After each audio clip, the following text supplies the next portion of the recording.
Isa sa mga pinakakilalang kwento sa Biblia tungkol sa mga kahihinatnan ng pagreklamo ay ang kwento ng mga Israelita sa disyerto.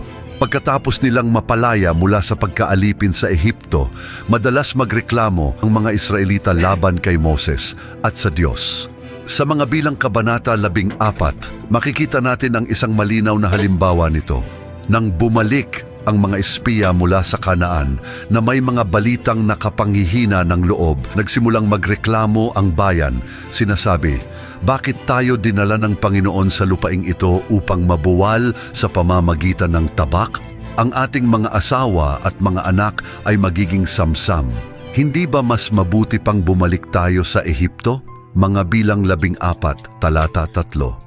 Ang pagreklamo ng mga Israelita ay hindi lamang nagpakita ng kanilang kawalan ng pananampalataya sa Diyos, kundi pati na rin ang kanilang kawalan ng pasasalamat sa mga kababalaghang ginawa na niya para sa kanila.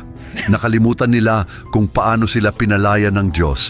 Mula sa Ehipto, binuksan ang dagat na pula at pinakain sila ng mana sa disyerto.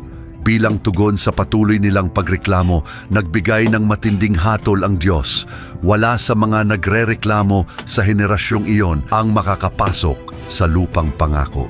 Maglalagalag sila sa disyerto ng 40 taon hanggang sa mamatay ang lahat ng nagrereklamo. Nauunawaan ko na madalas tayong makaranas ng mahihirap na sitwasyon, ngunit dapat nating tandaan na walang sundalo ang pumupunta sa digmaan nang hindi nagsasanay. Bago tayo pagpalain ng Diyos, palalakasin niya tayo ng higit pa sa dati sa pamamagitan ng mga pagsubok at gagawin niya tayong mas lumapit sa Kanya.